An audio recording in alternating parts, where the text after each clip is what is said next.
sétimos anos, preparados para mais uma aula de matemática?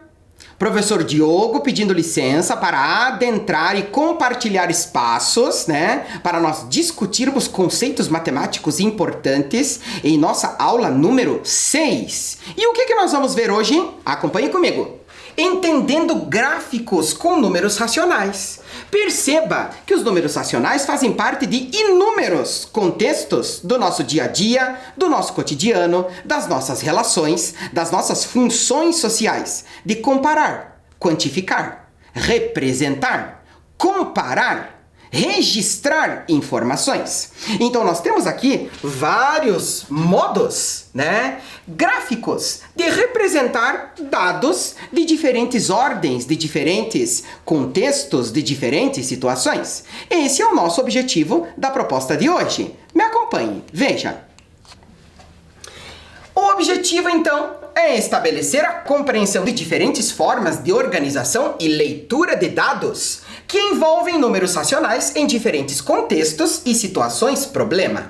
Veja só, diante disso, você vai precisar dos seguintes materiais para a organização da nossa proposta de hoje. O que você vai precisar? A organização impecável do seu caderno de matemática. Nesse tempo, você já vai organizar o seu caderno, colocar a data de hoje, o tema da aula, que é compreendendo gráficos, o nome do professor, vai colocar o número da aula, que é a número 6, para você organizar. Além disso, caneta azul padrão ou preto padrão, lápis e borracha. Tempo para que você possa se organizar.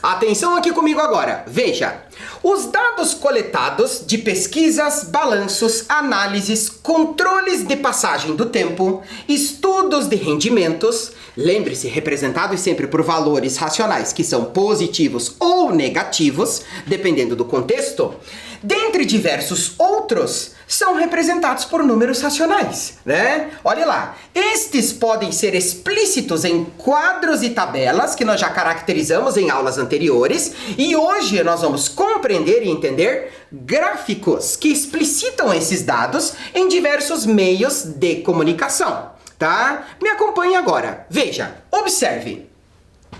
Contexto número 1. A partir de agora, antes de adentrarmos nas situações de contexto que irão aparecer aqui, você precisa compreender a estrutura de cada uma das questões que nós vamos conversar agora. Primeiro, você vai ter o texto informativo, aquele que te instrui, que te informa sobre o tema discutido. Essa é a primeira parte da sua questão.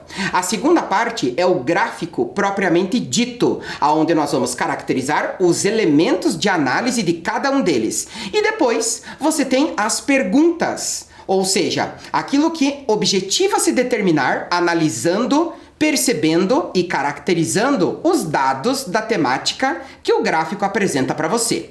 Vamos acompanhar essas estruturas no primeiro contexto? Veja. Então veja só, o texto informativo, que é a primeira parte da sua análise, no contexto número 1, diz assim para você. O gráfico mostra as operações financeiras bimestrais de 2016 de uma empresa de produtos de limpeza no primeiro ano de sua atuação no mercado. Reconhece esse gráfico? Foi aquele que você já converteu todos os seus dados para uma tabela na aula anterior. Nas aulas anteriores, na aula número 4, especificamente falando para você, É o mesmo. Agora nós vamos analisar sobre outro aspecto na questão de análise de dados que nós temos aqui do gráfico propriamente dito, Então veja, a primeira parte, você tem o texto informativo. Você já sabe do que se trata. A segunda parte, nós vamos caracterizar o gráfico. Veja, esse gráfico apresenta título para você. Resultado bimestral das operações em 2016. Esse gráfico apresenta uma fonte, né? A fonte está escrita no próprio texto informativo da empresa de produtos de limpeza no primeiro ano de sua atuação no mercado. Também, caracteristicamente, ela pode aparecer no gráfico para você, né? Você sabe quais são os dados e de onde, principalmente, eles estão vindo, qual é a fonte, qual é a referência. E os dados quantitativos. Perceba que este é um gráfico denominado de colunas, que tem a característica de mostrar dados quantitativos para você. Quantitativos, quantidades. O que é que nós estamos contando ou medindo aqui? Observe, nós estamos medindo intervalos de tempo no eixo horizontal, que são os bimestres. Primeiro, segundo, terceiro, quarto, quinto e sexto bimestres. No eixo vertical, nós estamos quantificando os montantes de acordo com o Sistema Monetário Nacional. Perceba, acima de zero são operações financeiras lucrativas, ou seja, positivas. Abaixo de zero, né, de prejuízos, né, negativas. Certo? Me acompanha na primeira proposta e intera-se do tema discutido no primeiro contexto, né? Então agora vamos continuar aqui na próxima estrutura que vai aparecer para você. Agora você vai verificar comigo a estrutura geral de um gráfico e como que nós lemos cada um deles, como nós já caracterizamos o gráfico da situação número 1, do contexto número 1, que já vai retornar para nós analisarmos e respondermos algumas questões sobre ele. Veja, estrutura geral de um gráfico, um dos elementos essenciais que aparece para você é o título, né? No título, nós temos o tema, o assunto do que se trata, né? Visualizou o título, que muitas vezes já aparece no texto informativo para você, na estrutura das suas questões em diversos contextos, você já sabe do que se trata. Outra característica importante é a referência, ou seja, a fonte, de onde esses dados foram retirados, né? De onde esses dados estão vindo, né? Da empresa, do levantamento de uma pesquisa, de que ordem, de qual organização? Isso é importante que você caracterize em cada gráfico que aparecer para você. Depois disso, você tem lá a grandeza do eixo horizontal. E também você tem aqui a grandeza do eixo vertical. Você lembra-se quando nós discutimos o significado de uma grandeza? Grandeza é tudo aquilo que você conta ou mede, né? Nós já vamos caracterizar novamente a grandeza no gráfico número 1, que nós já analisamos aqui. Então perceba a caracterização dos elementos que você terá em um gráfico. Olha só, grandeza é tudo aquilo que você está contando ou medindo, tudo que está sendo contado ou medido para você. Agora, na organização do seu caderno, com a data de hoje, você vai registrar. Estrutura geral de um gráfico, 2 pontos, leitura. Você vai listar, né, de caneta azul ou preta padrão, os elementos do gráfico. Não precisa fazer o registro do gráfico em si, só os elementos para você guiar o teu patamar de análise de cada contexto que nós vamos identificar aqui. O título, que é o tema, o assunto do que se trata. A referência, fonte, de onde vêm os dados. Tudo que está sendo contado ou medido que você chama de grandeza. Grandeza horizontal, grandeza vertical. Tempo para que você possa registrar.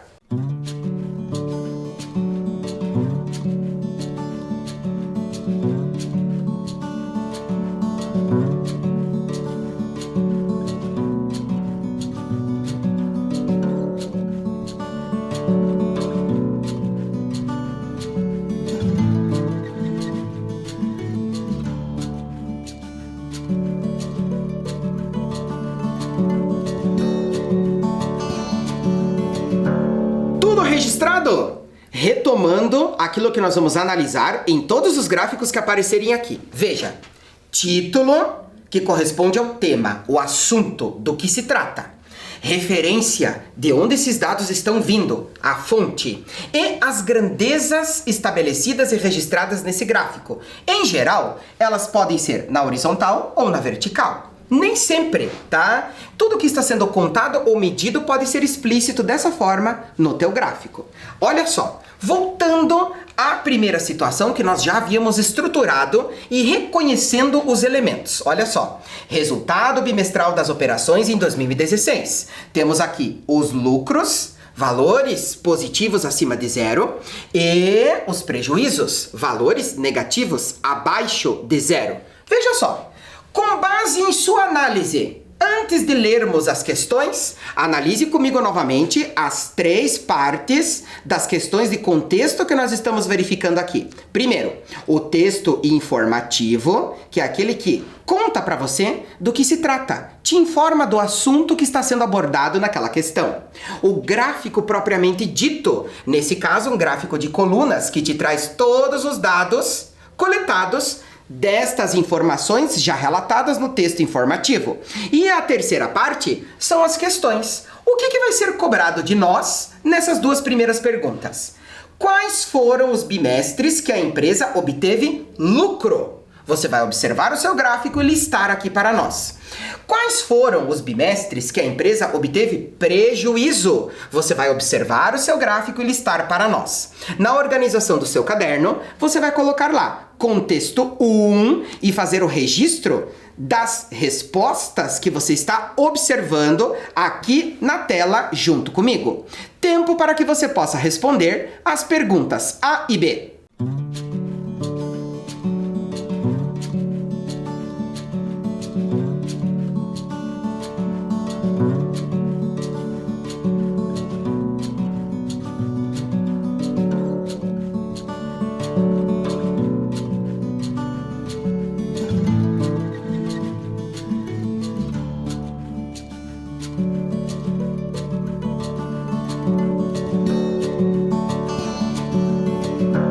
Tudo certo?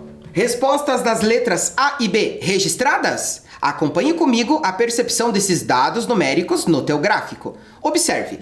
Retomando a ideia do primeiro contexto que nós temos aqui, é um gráfico denominado de colunas. Ele tem a função quantitativa. Te mostra valores quantitativos, ou seja, quantidades daquele contexto. Em relação a esse contexto específico aqui, os lucros e os prejuízos. Olha a primeira pergunta. Quais foram os bimestres que a empresa obteve lucro, ou seja, montantes positivos? No primeiro bimestre, R$10 mil. No terceiro bimestre, R$30 mil. No quarto bimestre, R$40 mil. E no quinto bimestre, R$20 mil. Então você tem lá, veja só, ganhou significa lucrou. Primeiro, terceiro, quarto e quinto bimestres. E os prejuízos? Perdeu. No segundo bimestre, menos R$10 mil. Sexto bimestre, menos R$20 mil. Ou seja, prejuízos você terá perdas, segundo e sexto bimestres. E agora, quais serão as próximas questões que nós vamos analisar aqui? Acompanhem comigo, veja. Qual foi o montante de prejuízo obtido no segundo bimestre de 2016? Lá no seu caderno você vai colocar a letra C e deixar uma linha para responder. Letra D. Qual é a diferença? Este é um conceito importantíssimo que nós caracterizamos na aula anterior.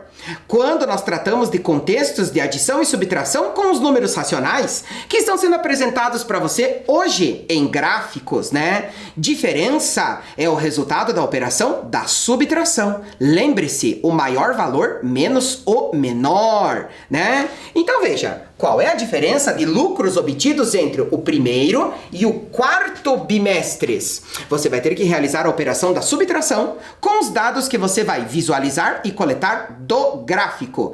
Tempo para que você possa responder as letras C e D.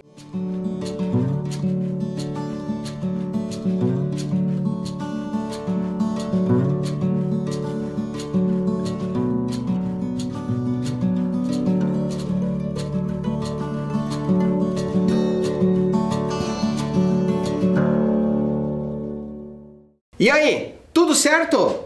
Olha lá a identificação da letra C. Acompanhe comigo aqui. Qual foi o montante valor total correspondente ao bimestre de prejuízo obtido no segundo bimestre de 2016. Localizando no teu gráfico, segundo bimestre, o montante de perda foi de menos R$10.000. Certo? Me acompanha? Veja só, letra D. Qual é a diferença de lucros obtidos entre o primeiro e o quarto bimestres? Localizando no gráfico, temos no primeiro bimestre, lucro de R$10.000. No quarto bimestre, lucro de R$40.000. Quanto variou? Quanto oscilou? Qual foi a diferença de R$10.000 para R$40.000? Perceba que este registro você consegue fazer ali de cabeça, né? E matematicamente, como que você escreve e organiza no teu caderno? Me acompanha, olha lá. Você tem o maior valor menos o menor. R$40.000 menos R$10.000. Lembre-se que a operação da subtração, você mantém o primeiro e adiciona ao oposto do segundo, ficando com R$40.000 menos R$10.000, né? Olha lá, 40.000 menos 10.000, você vai obter uma diferença, uma oscilação, uma variação quantitativa de R$30.000, certo? Tudo bem? E agora, adentre comigo para o contexto número 2. Pelo mundo, são registradas tanto altas temperaturas quanto baixas, caracterizando as manifestações climáticas em distintas regiões terrestres. A cidade de Yakutsk, na Rússia, é uma das cidades mais frias do mundo. O gráfico a seguir apresenta as temperaturas médias mensais de Yakutsk em 2013. A primeira parte da estrutura da sua questão, do contexto 2, acabamos de identificar. Nós já sabemos que as informações que serão apresentadas são temperaturas positivas e negativas. Vamos ter um registro gráfico de todas as temperaturas médias coletadas e registradas, né, na cidade de Yakutsk, na Rússia, né, uma das cidades mais frias do mundo. Acompanhe-me aqui na apresentação desse gráfico. Primeiro, localização da Rússia. Ela fica no hemisfério, né, norte oriental. Olha a posição aqui de acordo com o mapa mundi e a localização, né, no país da Rússia, da cidade de Yakutsk, né, bem no norte lá do nosso globo terrestre, da nossa representação através do mapa, uma das cidades mais frias do mundo. E agora você observa a estrutura deste gráfico que aparece aqui para nós. Olha só, vamos caracterizar os elementos? O que nós temos de informação aqui para podermos analisar? Veja comigo. Temperaturas médias de Yakutsk, uma cidade da Rússia, é o título do seu gráfico, já mostrado para você no texto informativo inicial. Já sabemos do que se trata, esta informação está no título. Qual é a fonte? Olha lá, nós temos aqui o endereço eletrônico, né? O endereço, o site de onde esses dados foram registrados pela empresa de organização que fez a coleta dessas temperaturas médias desta cidade, tá? O que está sendo contado ou medido aqui? Preste atenção comigo. No eixo horizontal, nós estamos medindo os intervalos de tempo, né? De outubro de 2013 até setembro de 2013, tá? No eixo vertical, nós temos as temperaturas, né? Veja, ponto de referência, a origem 0. Abaixo, temperaturas negativas. Acima, temperaturas positivas. E qual é a característica desse gráfico que está aparecendo aqui para você? É o chamado gráfico de linha, cuja função é analisar o comportamento de um fenômeno com o passar do tempo. O que significa analisar um fenômeno com o passar do tempo? Estamos estudando a variação de temperatura média da cidade russa com o passar do tempo. Observe, no mês de outubro para novembro, né, ocorreu uma queda de temperatura. Esta temperatura esteve em queda do mês de outubro até o mês de janeiro, aonde foi registrado aqui para você a menor temperatura.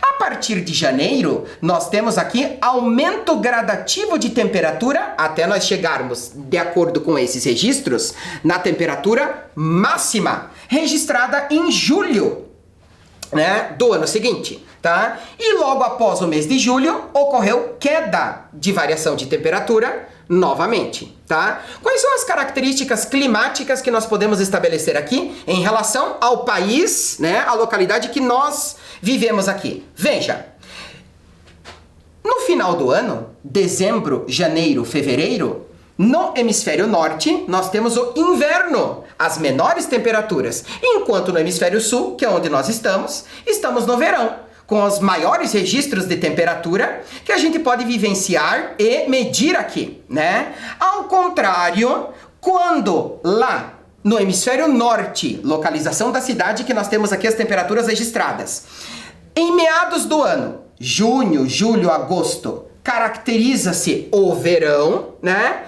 Nós, aqui no hemisfério sul, estamos em pleno inverno. Então, isto é bastante característico em termos comparativos e de contexto, que você perceba, né, estas variações, essas distinções de localidades pelo mundo aqui junto comigo, tá? Então, veja, quando você analisa e estuda o comportamento de um fenômeno ao longo do tempo, o seu gráfico característico para esta representação é o gráfico de linha. E com ele você já pode determinar a menor temperatura, a maior temperatura, a variação de temperatura, quando você tem queda de temperatura, quando você tem aumento de temperatura e assim por diante, diante de todas as percepções que você caracteriza aqui junto comigo, certo? Olha lá. O gráfico aparecendo novamente para você. Agora nós vamos para a terceira parte, que são as questões sobre ele. Analisando o gráfico, você vai responder para nós. Escreva em qual período houve aumento gradativo da temperatura na cidade russa Yakutsk. Escreva em quais períodos houve queda gradativa de temperatura em Yakutsk. No seu caderno você vai organizar lá contexto número 2 e vai registrar os períodos tanto para a letra A quanto para a letra B. Tempo para que você possa analisar e registrar.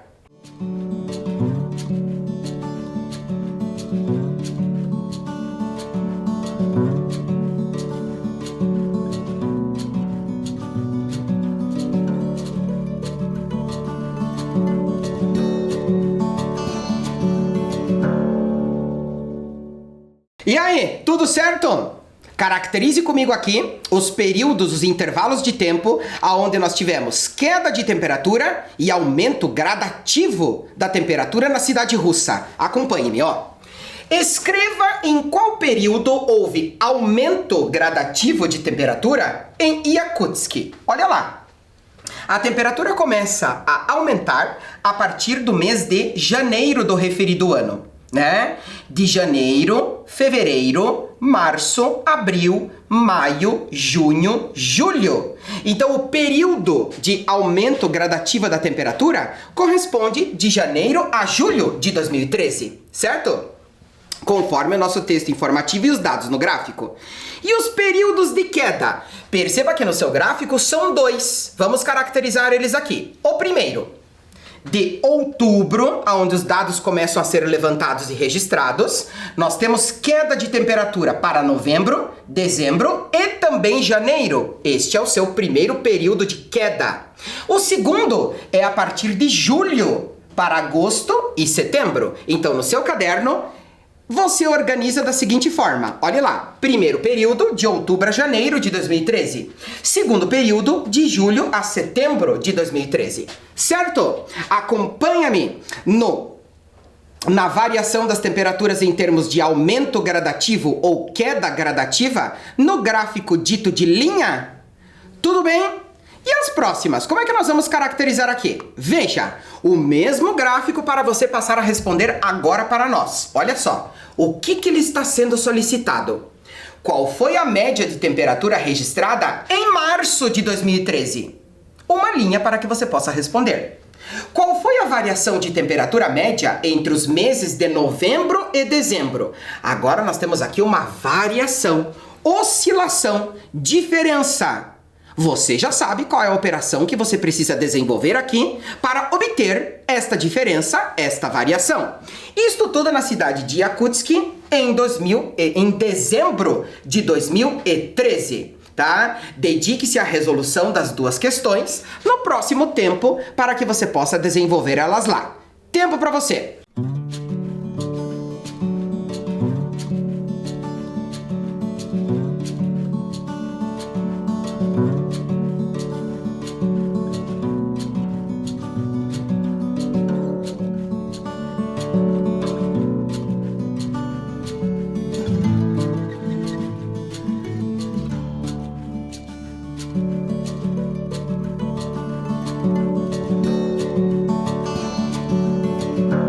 De olho na tela, analisando as próximas informações do gráfico aqui junto comigo, ó. Veja, qual foi a média de temperatura registrada em março de 2013? Localize no eixo horizontal o mês de março. Qual foi a sua temperatura? Menos 21 graus Celsius. Olha lá, menos 21 graus Celsius. E agora, variação, diferença, oscilação de temperatura. A maior menos a menor. Características e significações contextuais da operação da subtração. Acompanhe comigo aqui. Veja. Qual foi a variação de temperatura média entre os meses de novembro e dezembro de 2013? Localize no teu gráfico. Novembro, menos 29 graus Celsius. Dezembro, menos 39 graus Celsius. Para obter esta diferença, registramos lá, ó. Menos 39 graus Celsius, menos 29 graus Celsius. Característica da operação da subtração que nós estamos retomando aqui. Mantemos o primeiro valor adicionado ao oposto do segundo, né? Então nós vamos ter lá, ó, menos 39 graus Celsius mais 29 graus Celsius. A variação, neste caso, é de menos 10 graus Celsius. Por quê? Observando no teu gráfico, perceba que é uma queda de temperatura, de menos 29 para menos 39. Ou seja, de novembro para dezembro, a temperatura diminuiu 10 graus Celsius. Tudo bem? Me acompanha nesta organização, nesse contexto? Olha lá a próxima característica que nós vamos ter aqui. Veja, contexto número 3. Agora nós vamos adentrar para uma questão de economia, observar os balanços que você chama de déficits ou superávites. Mas o que significa isso? Vamos adentrar ao texto informativo. Acompanhe comigo. Em economia, o saldo da balança comercial é a diferença, conceito que você já sabe, entre o valor apresentado pelas exportações de um país, produtos vendidos a outros países, quando o Brasil vende para outros países, e o valor apresentado pelas importações, produtos comprados. Então, nas relações comerciais que nós temos de país para país, ora exporta-se, vende-se para fora, e ora importa-se, compra-se dos outros países. Esta diferença impõe para você déficits com valores negativos e superávites com valores positivos. Quando que você tem um contexto e quando que você tem outro? Acompanhe-me. Dizemos que há superávit quando o país exporta mais do que importa, ou seja, mais vende do que compra. Isso significa maior lucro, caracterizado no teu gráfico dito de barras, que apresenta também para você dados quantitativos com os valores positivos. Exemplo direto. No ano de 2006, nós temos aqui um superávit de 46 bilhões e 500 milhões de dólares. Esta é a unidade padrão do Sistema Monetário Nacional que nós estamos caracterizando aqui. Aliás, não, internacional, que nós estamos caracterizando aqui.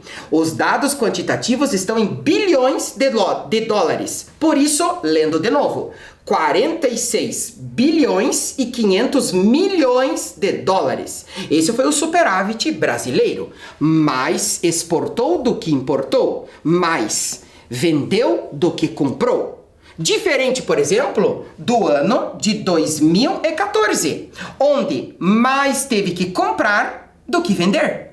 Isto caracteriza um déficit, ou seja, um déficit de 3 bilhões e 900 milhões de dólares, né?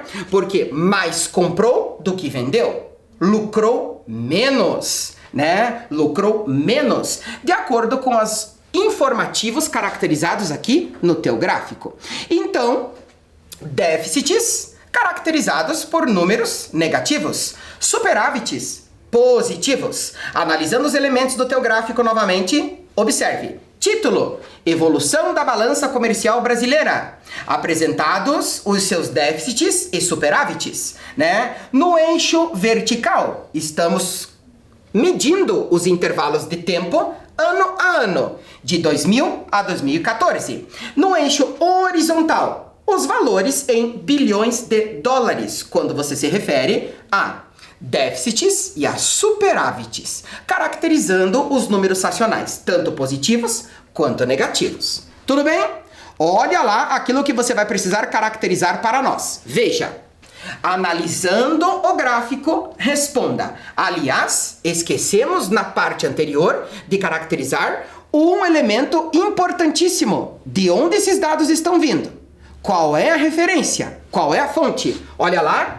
Site do desenvolvimento.gov.br, né? Levantamento realizado em 26 de fevereiro de 2015, né? Desenvolvimento econômico, né? Das relações internacionais de compra e venda de produtos, tanto do Brasil para o exterior, quanto do exterior para o Brasil, em bilhões de dólares, ok? Veja só. O que você vai precisar registrar aí no contexto número 3 no teu caderno? Responde para nós. Em qual ano a balança comercial brasileira obteve o menor déficit? Qual é o menor valor que aparece aqui para você?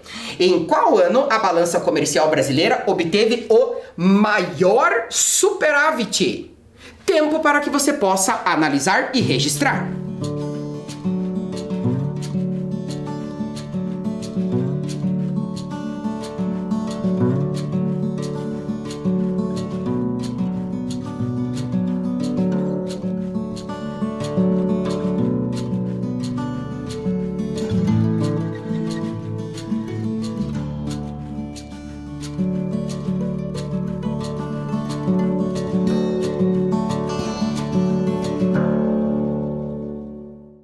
E aí, tudo certo? Acompanhe comigo as próximas análises que nós vamos fazer aqui. Veja, em qual ano a balança comercial brasileira obteve o menor déficit? Menor.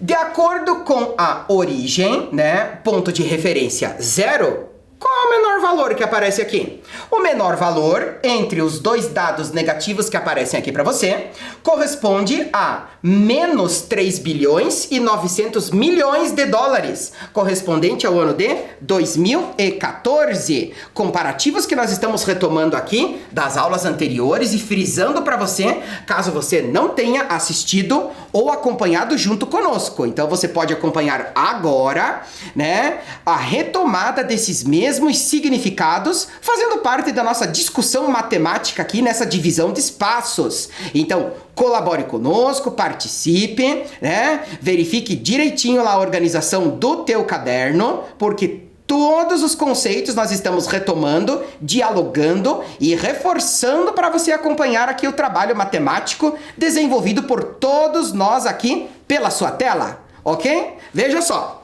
Letra B. Em qual ano a balança comercial brasileira obteve o maior superávit? Ou seja, maior valor?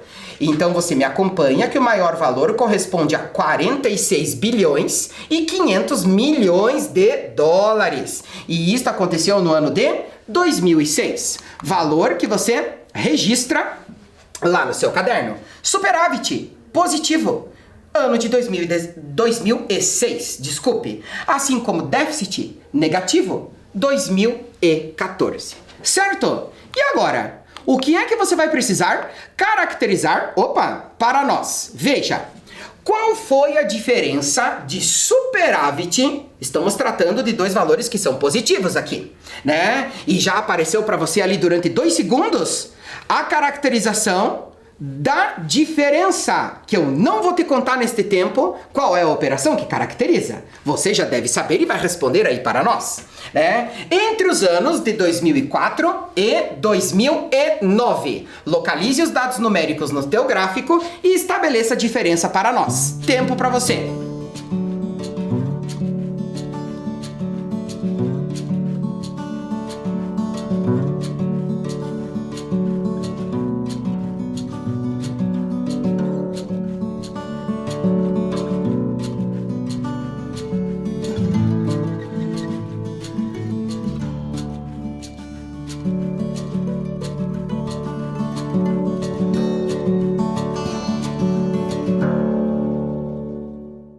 Obtendo a diferença, veja só como que nós vamos caracterizar aqui. Olha lá.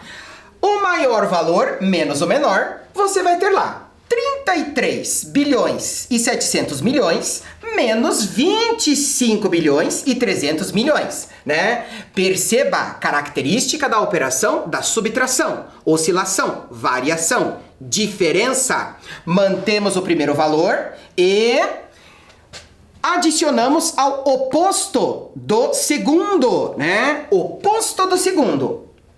Nesse caso, 33 bilhões e 700 milhões menos 25 bilhões e 300 milhões, vamos ter lá, ó, ordem embaixo de ordem, adicionando, ou melhor, subtraindo grandezas de mesma espécie, né? Valores posicionais de mesma espécie, 7 décimos menos 3, você terá lá,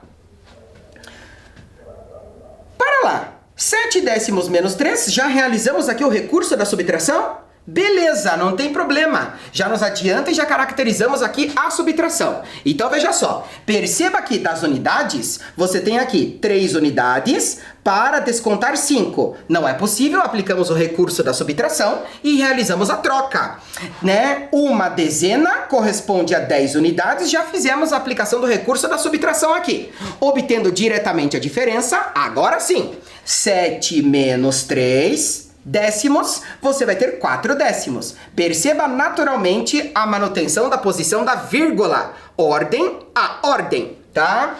13 unidades menos 5, você vai ter aqui 8. E 2 dezenas menos 2, 0. Ou seja, a diferença vai ser de 8 bilhões e 400 milhões de dólares entre estes 2 anos, em termos de superávit. Tudo bem? Me acompanha aqui nesta caracterização? Beleza! Olha só o que nós vamos ter agora. Veja, contexto, aliás, bilhões de dólares aparecendo lá embaixo para você. Tantas vezes que nós já discutimos aqui, certo? Veja só. Contexto número 4, nós vamos caracterizar ações comerciais importantes no Brasil, conhecendo a Bolsa de Valores. Me acompanhe no texto informativo. As bolsas de valores são instituições onde são realizadas operações financeiras, principalmente a comercialização de ações das empresas. As ações correspondem a pequenas partes de uma empresa, ou seja, quando uma pessoa compra ações, ela torna-se, de certa maneira, sócia dessa empresa. Os preços das ações sofrem variações que são informadas por meio de índices. Já observe os índices aqui no teu gráfico de linha. A análise do fenômeno das bolsas de valores, né, especificamente de uma bolsa, que é a principal bolsa de valores brasileira, a Bovespa, né? Quando ela apresenta índices positivos e quando ela apresenta índices negativos, né? No Brasil, a principal bolsa de valores é a Bovespa, em São Paulo, tá? O gráfico a seguir apresenta o índice Bovespa. Ibovespa, que representa o desempenho das ações das principais empresas brasileiras no mês de março de 2008, tá? Com base em sua observação e análise, pode-se afirmar. Veja, no mês de março, caracterizamos o título do teu gráfico. Ibovespa em alguns dias de março de 2008. 10, 11, 12, 13 e 14. Esses foram os dias correspondentes àquela semana de análise. No eixo vertical, nós temos o percentual dos índices de crescimento ou decrescimento, né? Perceba, do dia 10 para o dia 11, aumento percentual. Do dia 11 para o dia 12, queda percentual. Certo? Me acompanhe aqui agora na próxima caracterização que nós vamos ter no teu gráfico. Observando, em qual dia deste período ocorreu o maior índice percentual Bovespa? E em qual dia deste período ocorreu o menor? Analisando o teu gráfico diante de todos os elementos que você já visualiza e contextualiza aqui junto comigo, tempo para você registrar o contexto número 4.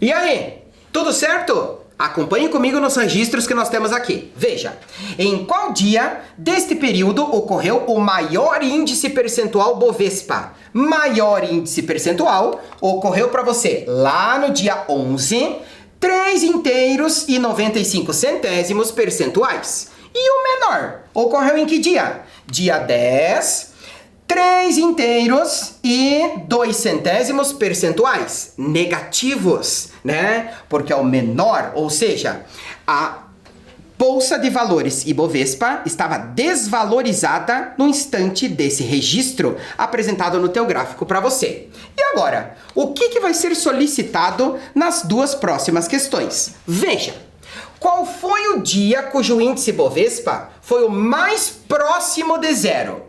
Uma linha para que você possa responder. Em qual período ocorreu o maior decrescimento do índice Bovespa? Maior decrescimento, maior queda. Responde para nós. Tempo para você.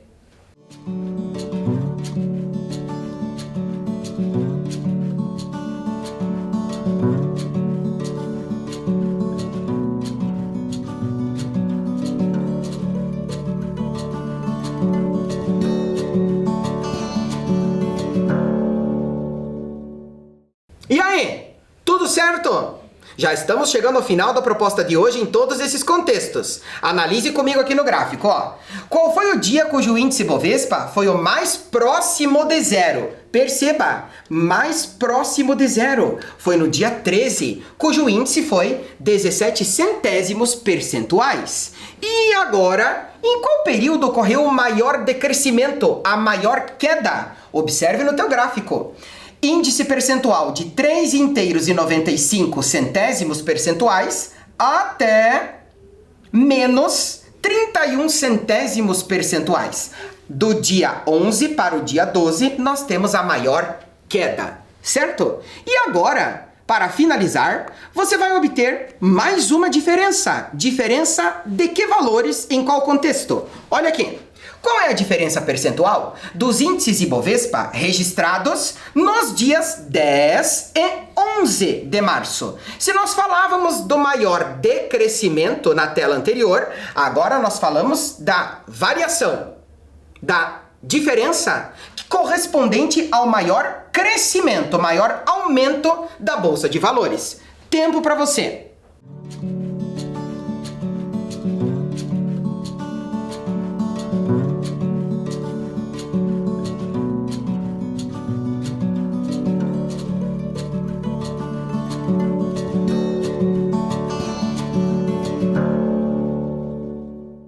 E aí, aplicou mais uma vez o conceito da operação da subtração? Veja comigo. Sempre que você tiver uma diferença, uma variação, é o maior valor menos o menor.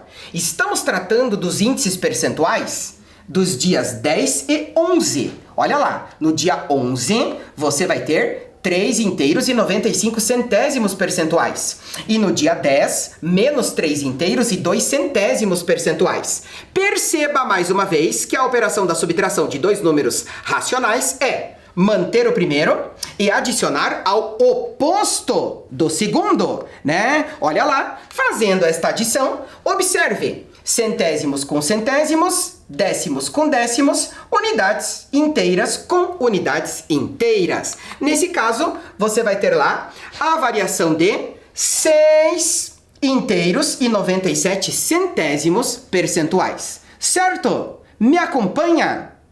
Beleza, então. Olha lá. Diante disso, hoje nós caracterizamos aqui a compreensão de diferentes formas de organização e leitura de dados que envolvem números racionais em diferentes contextos e em diferentes situações, com novas nomenclaturas e ampliação do vocabulário matemático para você, retomando as operações.